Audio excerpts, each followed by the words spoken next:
Graça e paz, irmãos. Deus tem a palavra para a tua vida, amém? Essa palavra se encontra no livro de Gênesis, capítulo 39, no versículo 9 em diante.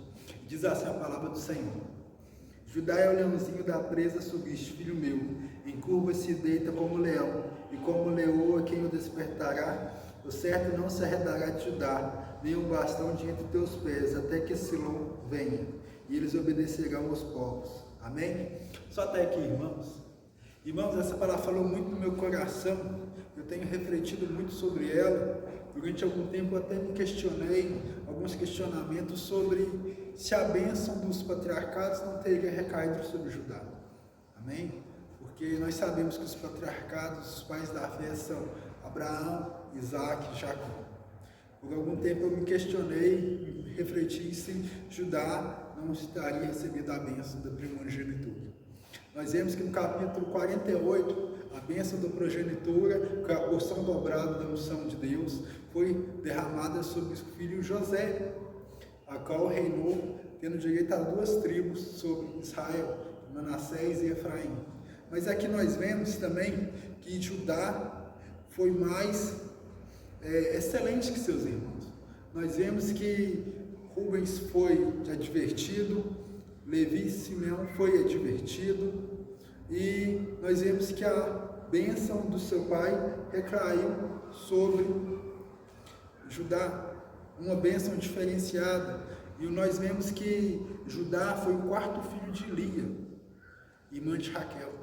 Nós vemos que Judá era aquele que, enquanto Lia, sua mãe, lhe teve, ela falou: louvarei o Senhor, pois concebi mais uma vez ao Senhor. E ali ela cessa de dar. Ele era o quarto filho, um homem de Jacó. E nós vemos que, apesar dele ser o quarto filho, nós vemos que ele era um homem de excelência, um homem que fazia por si, por ser notado, por suas obras. E nós vemos que em várias passagens na Bíblia ele se posiciona, apesar de não ser o primogênito. Nós vemos ali que ele salva José, seus irmãos, após o lançarem, ele estando ali no meio deles, após ele ter lançado José na cova, nós vemos que ele dá o escape: vamos vender José. Ali nós vemos que aquilo foi pensando em dar um livramento para esse irmão caçula, o livramento da morte. E nós vemos também que, apesar dele ter muito pecado contra seu pai, foi advertido, nós vemos que ele se compromete como se fosse o primogênito. Ele fala com Jacó, seu pai: deixe que o nosso irmão caçula Benjamim desça com nós à terra do Egito, e eu me responsabilizarei. Nós vemos que muitas das vezes, lá em Gênesis 44:16, ele suplica pela vida de Benjamim.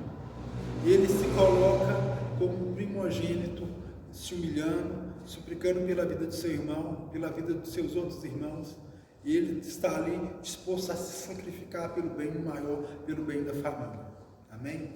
E isso vem me falar muito no meu coração que, será que ele era a quarta geração dos pais da fé?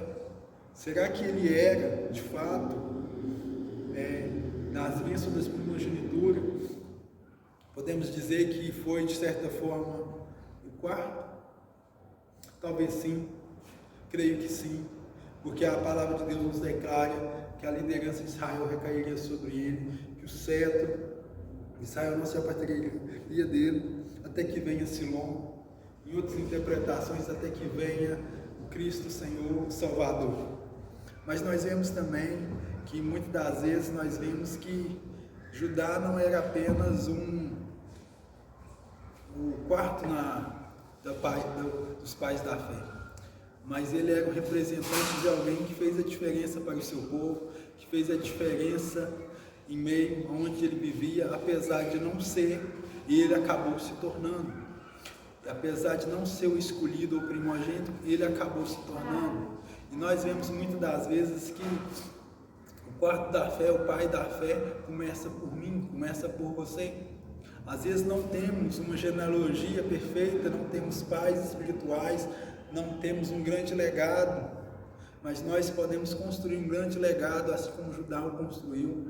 Podemos edificar um grande legado, assim como Judá construiu, e podemos transcender escrever uma nova história à nossa descendência.